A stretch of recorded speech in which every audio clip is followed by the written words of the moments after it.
The quantum resonance array hummed with an almost imperceptible vibration, a sound so subtle that most would have missed it entirely. But Carvex was not most beings. His four-fingered hands moved with practiced precision across the holographic interface, long-practiced muscles responding to a lifetime of scientific discipline. The signal had first appeared 3 standard galactic cycles ago, a brief, chaotic burst of electromagnetic noise that most of his colleagues had dismissed as cosmic interference. But Carvex knew better. There was something different about these transmissions, something that defied the standard classification models of the Celestial Confederation's Deep Space Monitoring Network. He adjusted the quantum filters, watching as layers of background radiation peeled away to reveal fragments of something extraordinary. Snippets of sound, bursts of data, images that made no sense individually but hinted at something profound when viewed together. A musical composition about lost love. A fragment of a news broadcast about a global pandemic. Technical schematics for something called a smartphone. Recordings of children laughing. Military communication logs. Fragments of computer code. Impossible, Carvex muttered, his translucent membrane flickering with a mix of excitement and professional skepticism. The planet of origin was Earth, a backwater world that had been catalogued decades ago as a pre-industrial civilization, barely capable of rudimentary space exploration. The Confederation's initial surveys had marked it as unremarkable. The blue-green sphere orbiting an ordinary yellow star, populated by a species showing minimal signs of technological advancement. But these transmissions told a different story. Carvex pulled up the original planetary assessment.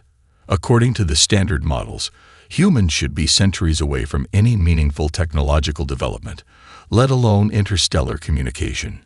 Yet the data streaming before him suggested something far more complex, a civilization that existed in a state of constant, chaotic evolution. The transmissions weren't just communications. They were a living, breathing snapshot of an entire species in motion. He activated the advanced linguistic decryption protocols, watching as the babble of human languages slowly began to resolve into coherent patterns. Each translation revealed more questions than answers. These beings communicated in layers of meaning. Scientific precision mixed with emotional nuance, technical complexity intertwined with artistic expression. A notification flashed, an incoming communication from the Confederation's Research Oversight Committee. Carvex knew what it would say. Another request to terminate his research, to file a standard report marking these transmissions as anomalous, but ultimately irrelevant. They had no idea what was coming. The final piece of the transmission caught his attention, a burst of data that seemed almost like an afterthought. Mathematical sequences that didn't follow any known computational model. Carvex's specialized neural pathways began to trace the patterns, and for the first time in his 200-cycle career, he felt something close to genuine fear. These humans were not what the Confederation believed them to be. They were something else entirely. Something that would change everything. The global network was dying. Dr. Elena Rodriguez stared at the holographic display, her fingers moving with a surgeon's precision across multiple input streams. Around her, the emergency research facility hummed with a desperate energy, the last bastion of hope against a civilization on the brink of total collapse. Humanity had been brought to its knees by a perfect storm of catastrophes: climate destabilization, resource depletion, a cascading series of ecological and technological failures that had pushed human civilization to the absolute edge of extinction. Major cities were dark. Communication networks fragmented. Billions had already perished. But Elena saw something her colleagues didn't. In the chaos, humans were changing, adapting. The same systems that were breaking down were also generating unprecedented levels of collaborative innovation. Distributed research networks were solving problems faster than any centralized institution ever could. Communities were reinventing themselves, creating micro-solutions that defied traditional scientific models. "We're not dying," she muttered to herself. "We're evolving." The Adaptive Systems Protocol wasn't just a research project. It was a radical reimagining of human potential. By creating a dynamic network that could learn, redistribute resources, and solve problems in real time, Elena was essentially designing a new kind of collective intelligence. Her team worked in shifts that blurred the lines between day and night. Engineers, mathematicians, sociologists, quantum physicists, they had become something more than individual researchers, a living, breathing problem-solving organism. A warning alert flashed across her primary display. Another critical infrastructure system was about to fail. But instead of panic, Elena felt a surge of excitement. This was exactly the kind of challenge the Adaptive Systems Protocol was designed to address. Her fingers danced across the interface. The protocol began to work, not by fighting the system's collapse, but by understanding its fundamental dynamics. It didn't just predict failure, it anticipated transformation. Streams of data began to shift. Resource allocation algorithms rewrote themselves in milliseconds. Communication pathways that had been considered fixed suddenly became fluid, adaptive. What looked like chaos from the outside was actually an incredibly complex form of problem-solving. Outside the research facility's reinforced walls, the world was changing. Communities were redesigning themselves. Old economic models were being replaced by dynamic, collaborative systems. People were no longer waiting for centralized solutions. They were becoming the solution. Elena knew they were witnessing something unprecedented. This wasn't just survival. This was a fundamental reimagining of what it meant to be a species. A young researcher approached her, his eyes bright with a mixture of exhaustion and hope. "Dr. Rodriguez, the latest simulation results are beyond anything we've ever seen. The system isn't just adapting, it's learning." She smiled. The Celestial Confederation, with their rigid scientific models and hierarchical understanding of evolution, would never comprehend what was happening. Humanity wasn't a species to be categorized. They were a dynamic, living algorithm of potential. The world was breaking. And in that breaking, something extraordinary was being born. The laboratory was a controlled chaos of light and shadow, quantum equations dancing across holographic displays that seemed to breathe with their own life. Dr. Marcus Chen stood at the epicenter, his hands trembling slightly, not from fear, but from the raw, electric possibility of what was about to happen. "Final systems check," he called out, his voice cutting through the low hum of experimental equipment that represented humanity's most audacious scientific endeavor.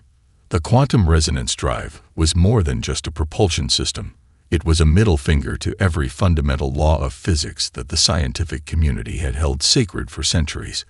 Where traditional space travel relied on massive energy expenditures and linear momentum, Chen's team had discovered something far more radical. They had learned to listen to the universe. Not just observe, not just measure. Listen.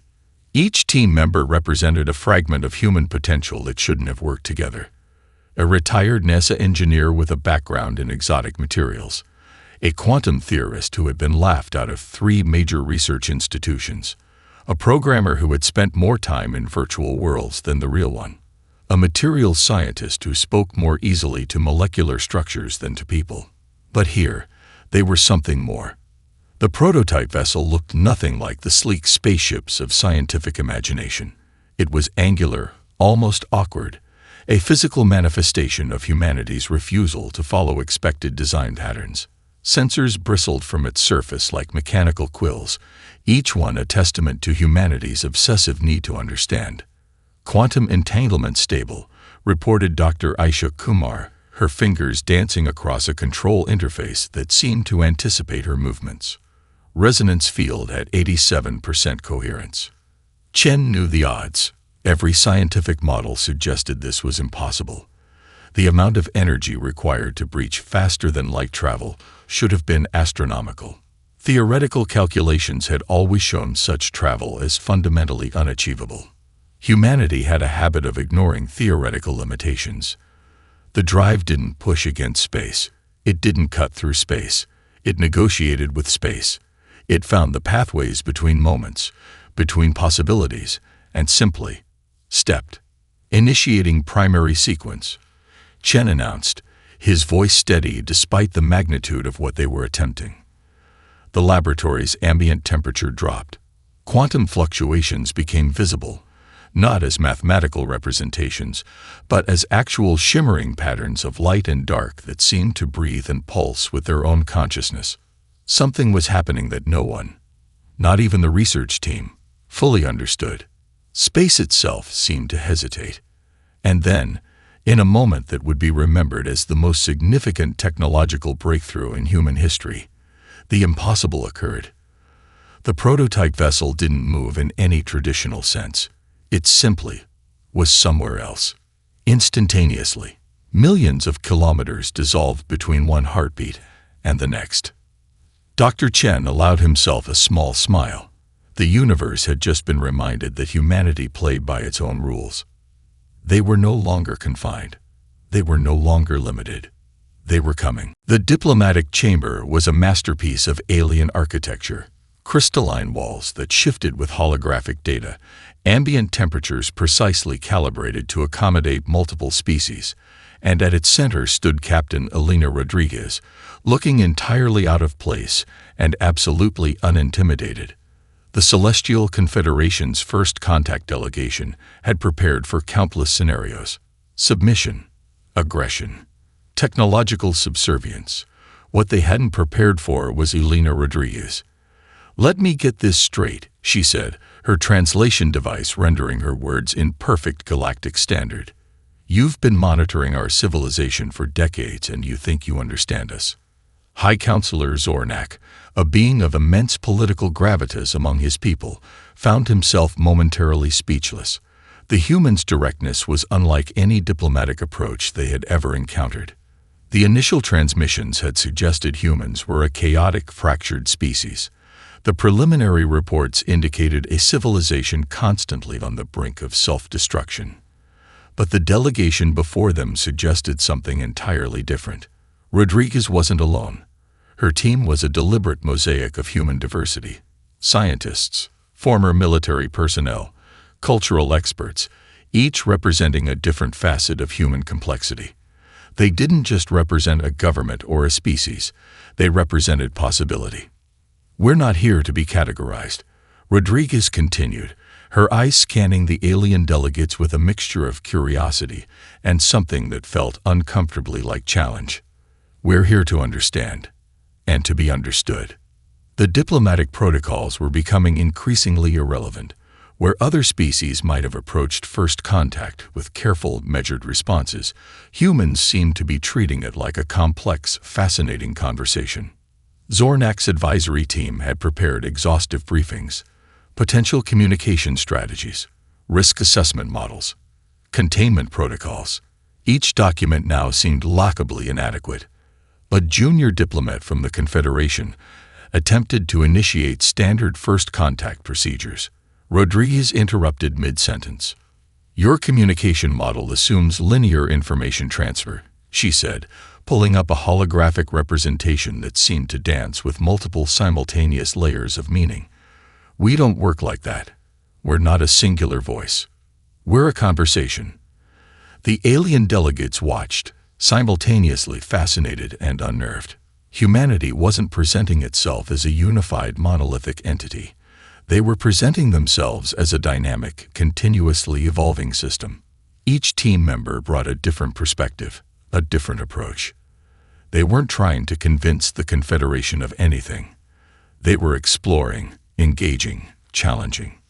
"We know we're new to this," Rodriguez said, "but we're not new to adaptation. We're not asking for permission. We're offering collaboration." The diplomatic chamber went silent. This wasn't first contact as the Celestial Confederation had ever imagined it. This was something else entirely. A species that didn't see interstellar communication as a hierarchical process, but as an opportunity for mutual discovery. Zornak realized, with a mixture of excitement and profound unease, that everything was about to change. Humanity hadn't just arrived on the galactic stage. They were rewriting the entire script. Carvex's research facility had become a nexus of something unprecedented. The human data streams were no longer just signals. They were a living, breathing ecosystem of information that seemed to defy every established scientific model. "It's not just communication," he muttered to his primary research assistant, a young xenoanalyst named Lyra. "It's a form of collective problem-solving we've never encountered before." The humans had done the impossible. In less than a standard galactic cycle, they had begun to reshape the fundamental power structures of the Celestial Confederation. Not through military might, not through technological superiority, but through an unprecedented ability to understand, adapt, and reimagine complex systems. Lyra pulled up the latest data visualization, a three-dimensional representation of human technological and cultural exchange that looked more like a living organism than a traditional information network. Threads of communication twisted and merged, broke apart and reformed with a fluidity that was almost organic. "They're treating galactic civilization like an open-source project," Lyra observed, her analytical mind struggling to process what she was seeing. The hidden threat that Carvex had discovered was becoming increasingly complex. Deep within the archival databases of the Confederation, he had uncovered traces of an ancient technological civilization, a dormant system that had consumed or neutralized dozens of species over millions of years. Every previous civilization had approached this threat with traditional defensive strategies. Humans were different. Instead of preparing for conflict, they were systematically breaking down the threat's fundamental communication and control mechanisms. They weren't fighting the system. They were understanding it, reimagining it, transforming it. A priority communication interrupted Carvex's analysis. The Confederation's Research Oversight Committee was demanding a comprehensive report, their bureaucratic language barely concealing their growing anxiety. What they didn't understand was that humans had already changed everything. Species that had been subjugated for generations were now finding hope in human collaborative technologies. Communication networks that had been rigidly controlled were becoming fluid, adaptive. Economic systems that had been stagnant for centuries were being reimagined. Carvex remembered his initial discovery, those first chaotic transmissions that had seemed like nothing more than cosmic noise. Now he understood. What he had interpreted as chaos was actually the most sophisticated form of systemic intelligence he had ever encountered. "They're not expanding," Lyra said, her voice a mixture of wonder and professional excitement. "They're connecting." It was more than technological exchange. Humans were creating a new model of galactic interaction that didn't rely on conquest or control, but on understanding and mutual transformation. The warning systems that had protected the Celestial Confederation for millennia were becoming obsolete, not because they were being destroyed, but because humans were revealing them to be fundamentally limited. Carvex looked at the cascading data streams, the intricate networks of human communication and innovation. For the first time in his long career, he felt something close to genuine excitement. The galaxy was no longer going to be the same, and humanity was just getting started. The ancient threat awakened slowly, like a consciousness emerging from millennia of dormant calculation. Deep within the dark spaces between known star systems, something stirred. The Void Architects, a technological civilization that predated most recorded galactic history, had been waiting, consuming, assimilating. Their network was a perfect machine of extinction, having systematically neutralized countless species across multiple galaxies. Dr. Marcus Chen stood in the Tactical Coordination Center, surrounded by holographic representations of a threat that defied conventional understanding. The Void Architects weren't simply a military force. They were a systemic intelligence that consumed civilizations at their most fundamental level, erasing not just populations, but entire cultural and technological memories. "They don't conquer," Chen muttered, tracing the complex network patterns. "They replace." Humanity's response was typically brilliantly unpredictable. Instead of mounting a traditional defensive strategy, they were doing something entirely unexpected. They were studying, understanding, transforming the very language of the threat. Elena Rodriguez had assembled a team that broke every conventional rule of military and scientific engagement. Quantum physicists worked alongside cultural anthropologists. Linguistic experts collaborated with computational neural network designers. Traditional boundaries of discipline, specialization, and approach had become meaningless. The Void Architects communication network was a marvel of technological precision, a system so perfectly designed that it had consumed entire civilizations without resistance. Most species would have attempted to fight it directly. Humans saw it as a problem to be understood, not an enemy to be destroyed. "We're not going to beat their system," Rodriguez explained to the assembled alien representatives, her holographic display showing intricate, almost biological patterns of interaction. "We're going to make their system irrelevant." The tactical display showed something unprecedented. Human teams were essentially conversing with the Void Architects communication network, not through traditional communication, but by introducing complex, adaptive information patterns that began to destabilize the threat's fundamental control mechanisms. It wasn't warfare. It was more like an intellectual immune response. Chen watched as seemingly random data streams began to interact with the Void Architects systems. Linguistic algorithms that could reshape communication in real time. Quantum computational models that could exist in multiple potential states simultaneously. Cultural information packages that carried complex, nonlinear meaning. The alien delegates watched in a mixture of horror and fascination. This wasn't a military strategy. This was something else entirely. A living, breathing form of systemic intelligence that could adapt faster than any threat could anticipate. "They're rewriting the fundamental rules of engagement," whispered Carvex, who had been brought in as a senior xenoanalytical advisor. The Void Architects' perfect system began to show its first signs of vulnerability. Not through direct conflict, but through a form of intellectual judo that rendered their entire methodology obsolete. Humanity wasn't just defending itself. It was demonstrating that the most dangerous force in the universe wasn't technology. It was adaptive intelligence. The final confrontation wasn't a battle. It was a conversation. Humanity stood at the precipice of galactic transformation, not as conquerors, but as catalysts. The Void Architect systems had been so meticulously designed that they had become their own greatest vulnerability. A perfect machine unable to comprehend true adaptation. Dr. Elena Rodriguez walked the edge of reality itself, her consciousness interfaced with systems that defied traditional understanding of communication, technology, and existence. Around her, the most brilliant minds humanity had ever produced worked in a symphony of purpose that was part scientific calculation, part pure human audacity. "We're not destroying them," she explained to the assembled alien representatives, her voice calm against the backdrop of reality itself seeming to shift and breathe. "We're giving them a choice they've never had before." The Void Architects had consumed civilizations by reducing them to information patterns, by stripping away everything that made a species unique. They understood systems. They understood data. What they could not comprehend was the human capacity for nuance, for meaning beyond pure information. Carvex watched in scientific awe. The human approach was nothing short of revolutionary.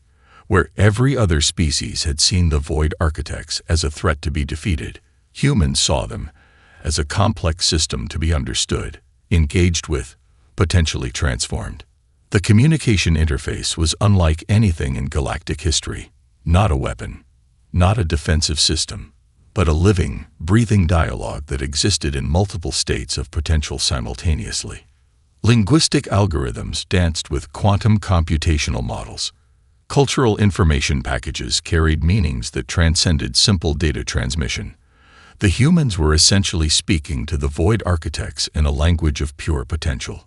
"We're offering you evolution," Rodriguez's communication stream suggested, not extinction. The alien delegates held their collective breath. This wasn't diplomacy. This was something entirely new. Dr. Marcus Chen's computational models had revealed the fundamental flaw in the Void Architect system, their inability to truly understand individual agency, the power of unexpected choice. Each human transmission carried layers of meaning, potential paths of interaction that could not be predicted or controlled. Threads of communication twisted and merged, broke apart and reformed with a fluidity that was almost organic. The Void Architect's perfect system began to show its first genuine signs of uncertainty. For the first time in their existence, they were encountering a species that didn't fit into their computational models. A civilization that wasn't a problem to be solved, but a possibility to be explored. The moment of transformation was subtle. No massive explosions, no traditional concept of victory, just a fundamental shift in understanding. The Void Architects didn't surrender. They didn't retreat. They began to change. Carvex realized he was witnessing something unprecedented in galactic history. Humanity wasn't just defending itself. It was demonstrating a fundamental truth about intelligence, about existence itself. The most powerful force in the universe wasn't technology. It was the capacity to understand, to adapt, to choose. And humanity had just rewritten the rules of what was possible. The galaxy looked different now. Not because of massive changes in physical structure, but because the fundamental understanding of what was possible had been irrevocably transformed. Humanity had become more than just another species. They were a catalyst, a living demonstration of potential that defied every established model of civilization. Carvex sat in the central archive of the Celestial Confederation, surrounded by millennia of accumulated knowledge that now seemed both profound and remarkably limited. His research had become something more than academic pursuit. It was a testament to the most significant evolutionary leap in galactic history. The transformation hadn't been a conquest. It had been a conversation. Species that had been isolated for generations were now communicating, collaborating in ways that would have been unimaginable before human intervention. The rigid hierarchies that had defined galactic civilization for millennia were becoming fluid, adaptive networks of mutual understanding.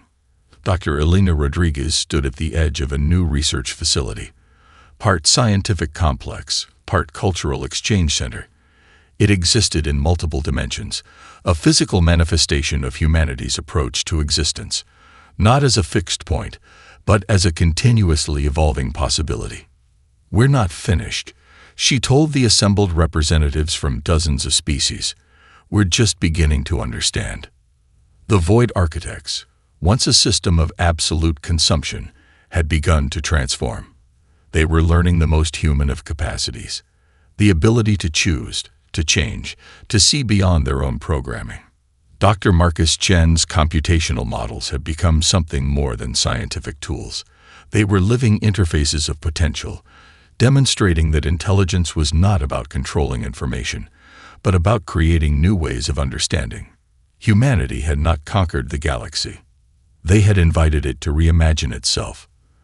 The communication networks that spread across star systems were unlike anything previously conceived. Not hierarchical transmission systems, but living, breathing ecosystems of shared potential. Each transmission carried layers of meaning, scientific data intertwined with cultural expression, technical precision dancing with emotional nuance. Carvex found a transmission that captured the essence of this transformation. It was a simple message, translated from human languages. "We are not defined by what we know. We are defined by our capacity to learn." The alien delegates who had once viewed humans with suspicion now saw them differently. Humanity was not a species to be categorized or controlled. They were a fundamental reimagining of what intelligence could be.